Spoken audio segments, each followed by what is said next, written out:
നമുക്കൊപ്പം നമ്മുടെ മുൻ വിദ്യാഭ്യാസ മന്ത്രി വി ശിവൻകുട്ടി ഇപ്പോൾ ടെലിഫോൺ ലൈനിൽ ചേരുന്നുണ്ട്. സാർ, താങ്കളാണ് ആദ്യം നാളെ ഒരു അവധി വേണം, സ്കൂളുകൾക്ക് അവധി വേണമെന്നൊരു ആവശ്യം മുന്നോട്ട് വെച്ചത്. ഇപ്പോൾ സർക്കാർ ആ ആവശ്യം പരിഗണിക്കുന്നു, നാളെ സ്കൂളുകൾക്ക് അവധി നൽകുകയാണ്. സന്തോഷമായോ?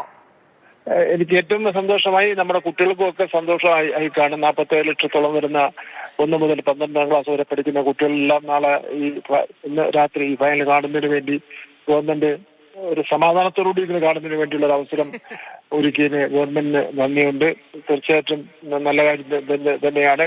ഞാനിപ്പോൾ ജാർഖണ്ഡിലാണ് നിൽക്കുന്നത്. ഇവിടെ ഒരു പരിപാടിക്ക് എന്താണ് ഇവിടെയൊക്കെ കാണുന്നുണ്ട്.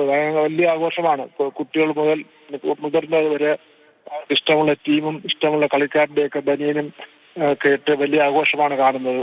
അപ്പോൾ നമുക്ക് കുട്ടികൾ സാമൂഹിക മാധ്യമങ്ങളിൽ പറഞ്ഞതുപോലെ അവർക്ക് 2:30 മണി വരെ ഇരുന്ന് കളിയെല്ലാം കണ്ട ശേഷം പിറ്റേ ദിവസം രാവിലെ എണീറ്റ് ട്യൂഷന് പോകണം, അത് കഴിഞ്ഞിട്ട് സ്കൂളിൽ പോകണം. അവർ 5 മണിക്ക് തന്നെ അവരുടെ ദിനചര്യ ആരംഭിക്കുകയാണ്. അവർക്ക് ട്യൂഷന്റെ ഏർപ്പാടും കാര്യങ്ങളൊക്കെ ഉണ്ടല്ലോ. അപ്പോൾ 2:30 മണിയിൽ നിന്ന് കളിച്ച ശേഷം 5 മണിക്ക് എണീറ്റ് പോകുക എന്ന് പറഞ്ഞാൽ കുട്ടികൾക്ക് ഭയങ്കര ടെൻഷനായിരിക്കും. കളി കണ്ടുകൊണ്ടിരിക്കുന്നതിന് സമാധാനപൂർവ്വമായിരിക്കും. എന്തായാലും ഗവൺമെന്റ് അതെല്ലാം മനസ്സിലാക്കിക്കൊണ്ട് ഒരു നല്ല തീരുമാനം എടുത്ത് തീരുമാനത്തിന് എല്ലാവിധ പിന്തുണയും അഭിനന്ദനങ്ങളും അറിയിക്കുകയാണ്.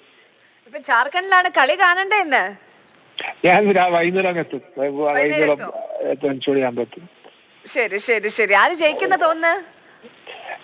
രണ്ടുപേരും ജയിക്കും. ശരി, വളരെയധികം നന്ദി ശ്രീ ശിവൻകുട്ടി സംസാരിച്ചതിന്. ആദ്യമായി അദ്ദേഹമാണ് ഇങ്ങനെ ഒരു ആവശ്യം, കുട്ടികളെ കേൾക്കണം, കുട്ടികളെ പരിഗണിക്കണം, കുട്ടികൾക്ക് ആ ദിവസം അവധി കൊടുക്കണം എന്നുള്ള ഒരു ആവശ്യം അദ്ദേഹമാണ് ആദ്യം മുന്നോട്ട് വെച്ചത്. ഇപ്പോൾ അദ്ദേഹത്തിന്റെ ആവശ്യം സർക്കാർ കേൾക്കുന്നു, പരിഗണിക്കുന്നു. നാളെ സ്കൂളുകൾക്ക് അവധി എന്താണല്ലോ, ഞാനൊക്കെ പഠിക്കുമ്പോൾ ഇങ്ങനെ അവധി കിട്ടിയതായിട്ട് ഓർമ്മയില്ല.